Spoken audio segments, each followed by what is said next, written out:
ጋሼ አብራም እንግዲህ አብርሽ ስጦታ መልሷል። እንግዲህ ሰዓቱን መልሷል ለሄርሜላ ማለት ነው። ግን እሱ መልሷል ማለት አልችልም። ኤፍሬም መልሷል። ብዙ ጊዜ አድርጋል ባይዘዌ ማለት ነው። በነገራችን ላይ ከቤታችሁ ነው ስጦታ ክብር አይወድላችሁም። ስጦታ ትርጉሙ ስለማታውቁ ነው። በነገራችን ላይ በሚዲያ ፋራ ስለሆናችሁ ነው በሚዲያ የምትመላለሱ ማለት ነው። ከቤት ነው ተጀመረ ባይዘዌ ባለፈው አብርሽ ለሩታ የምታስታውሱ ከሆነ በወለደች ሰዓት ወርቅ ሰጥቷት ነበር። ገባችሁ አይደለ? እሱን ፍቅሩን ለመመለስ ነበረ ሲሞክር የነበረና ወርቅ አልፈልግም ኤርሜላ ናት የገዛች ብላ አሁን እዚህ እሷ ናት ዳሪን የበጠበጠችው ያለችው። ለዛ ነው መልስ የሰጠው ትላንትናና ራሷ ናት በዛ ሰዓት እሷን ለማስደሰት እሷን ወደ ቤቷ ለመመለስ ሲሞክር ነበር። ከወለደች በኋላ ሲጥር ነበር አብርሽ ወርቅ ገዝቶ መኪና ገዝቶ። እንግዲህ መኪና ይውሸት ይሁን አላውቅም፣ እንግዲህ እስካሁን አላየንም። እና ሶ በዛ ሰዓት የአራስነት የእናትነት እንኳን ምንም ወግ ያልደረሳት ሩታ ተነስታ ነው ወርቅ የወረወረችው ባላ ላይ ማለት ነው። ዛሬ ባሌን ወዳለሁ አከብራለሁ ባለቤቴ ነው ከማንም በላይ እሱ ነው ማስቀድመው የምትለው ማለት ነው። ለዛም ቤተሰባ ግቢ ነው አዋረደችው። ላስታውሳችሁ ብዬ እኮ ነው። አንዳንድ ሰገጤ ማለት ነው ዝም ብላችሁ ያወቃችሁ እንዳላወቃችሁ የምትሳደቡ ማለት ነው።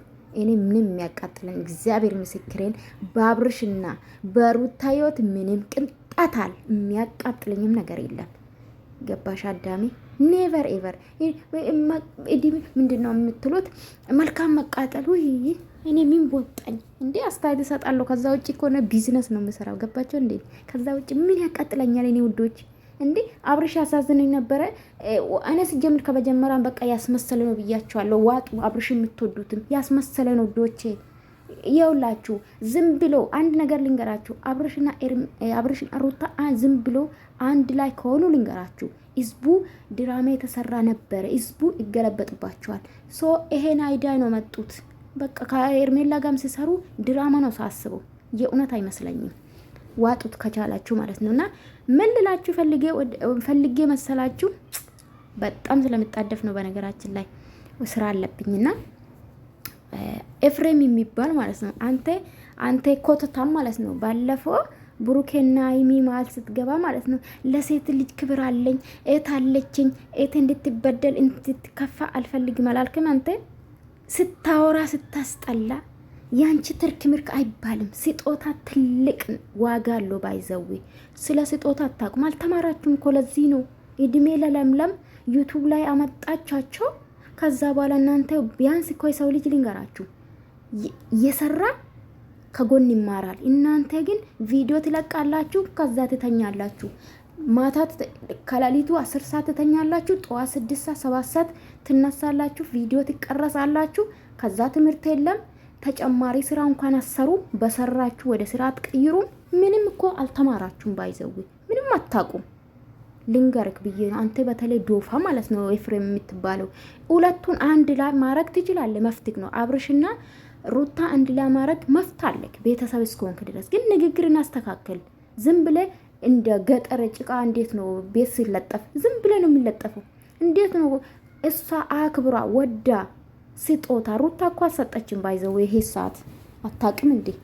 ሄርሜላ ናት የሰጠችው ኤፍሬም ማለት ነው። ሄርሜላ ቆንጆ ስራቷ ሁሉ ነገር ሩታ ብትሆን ምን እንደምታረግክ ታውቃለህ? ሲጀምር ሩታ እኮ ምን እንዳረገችክ ታውቃለህ እኮ ኮተታ ንገሩን ባያች እንኳን ታንበርክኬ እኮ ስትለምናት እኮ ትታክ ነው ወደችው። ደግሞ ለሩታ ክብር እንዳለው ታወራለህ። ከዚህ በፊት አሁን ዛሬ ጀግና ምሉክ ማለት ነው ዘግዝቆ ሲሰድቡ ነበር እኮ። እንዴት በቃ ቆፍጠን በልብለክ ትዳራቸው ማልገብተ ወንድ አብርሽ ስትመክራን ነበር እንዴ? ሩታ በዛ አልተናደደችብክ? ተናዳብክ ነበር ሩታ በዛ ሰዓት ራሱ። እንዲሁም ሩታ ላይ ተደርቤ አንተ ስናገር ነበር። እንዴት እንደዚህ ትላለ? ከቻልክ አስታርቃቸው እንጂ እንዴት ወንድምክን ትወግናለህ ብዬ ነበረ በሰዓቱ። እንዲሁም ሩታ እንደግፊ ማለት ነው። ለምን ሴት ስለሆነች። ሶ አንተ ስለ ስጦታ ትርጉም ብታውቅ ኖሮ አንተ አይደለም ስጦታ የምትመልሰው። አብርሽ ካልፈለገ በስነ ስርዓት አክብራ፣ ሄርሜላ አክብራ እስከ ሰጠች ድረስ እሱ ነው መመለስ ያለበት። ጡጦ ለምን አገዛለትም? ለአብርሽ ጡጦ ለምን አገዛለትም ነው አልኩ። ሄርሜላ ግን ቆፍጠን ብለሽ ከነሱ ህይወት ውጪ። በቃ ይኑሩ፣ ታይ በቃ ይኑሩ። ባልና ሚስት ናቸው፣ ተመለሱ አይደለ? ግን ማለት ነው ዝንቡት ምንድነው ይሄ? ዝሙት ይቅርባችሁ። አንደኛ ፍርማታ ቀዳችኋል፣ በአደባባይ ሄዳችሁ ተፈራረሙ። ካልሆነ ግን ዝሙት ነው። አዎ ከእንደገና ማለት ነው ደግሱ ማለት ነው። ሰርግ መቼ ደግሳችሁ?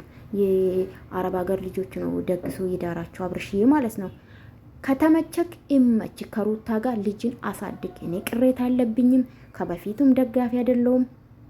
ሄርሜላና አብርሽ አንድ ላይ እንዲኖሩ ከተፋቱ በኋላ ግን የፈለጉ የመኖር መፍታሉ ብዬ ነው ጸጥ አልኩት እንጂ እኔ ከበፊቱ የምትከታተሉ ካላችሁ ሄርሜላ ከአብርሽ ጋር እንድትኖር አልፈልግም። ሲቀጥል አይመጥ ነው አብርሽ። ያ ሄርሜላ በጣም ቆንጆ ናት፣ በጣም የእውነት ስራታ ብቻ በቂ ነው። ሶ አልፈልግም፣ ሂጂልኝ። እንዴት እንደማረግ እኮ አብርሽ፣ እኔማ በጥፊ ነው ማጮሉ። እኔ ቢሆን እንዲህ አይደብርም እንዴ? አንተ ጡጦ ለምን አንገዛለን እንዴ? ኤፍሬም የተናገረ ንግግር እኮ ነው፣ ምንም መልስ የለውም። ጭራሽ እሱ ነው የሚያው። አስቡት ደግሞ አይታችሁ ኮሬ በትኩረት ማለት ነው ወዶቼ። አብርሽ ሩታን ሄርሜላን በጣም ያት ነበር የእውነት። ያኛ ሲያወራ እሱ አይኗ ያያት ነው። ገባችሁ አይደለም? ሶ ምንም በጀመራን ፈልጌ ነው ተቀበልከ። ስቀይ ለምን ተቀበልክ? በጀመራ ኤፍሬም ስላለ ነው እንደ ስጦታ የምትመልሰው። ስጦታ ክብሩ እንደሆነ አታውቅም እንዴ? ላከበሩ ለወደዱ ሰው እኮ ነው ስጦታ የሚሰጠው። ለዛ ነው አንተም ሩታ ወርቅ አንተ ገዝተላት ነበረ፣ መለሰችልክ። አንተ ደግሞ እሷ ወርቅ ገዝታልክ፣ ወርቁን መለስከ። ክብር አታውቁም። እኔ ለዛ እኮ ነው፣ ለምክንያት አይደለም። እርስ በርሳቸው እንኳን ክብር የላችሁ። እስቲ ኖራችሁና እኔው እንግዲህ ፌክ ላይፋችሁ ማለት ነው። ሶ ትርጉም አታውቁም። ሩታም የስጦታ ትርጉም አታውቅም፣ አብርሽም የስጦታ ትርጉም አያውቅም። የኔ እኮ አብርሽ ተይዞ ነው ልትሉን ያስመሰለ ነው ጋይስ። በቃ ሩታ ላይ አትፍረዱ። ሄርሜላ ግን ጠንክረሽ መውጣት አለብሽ።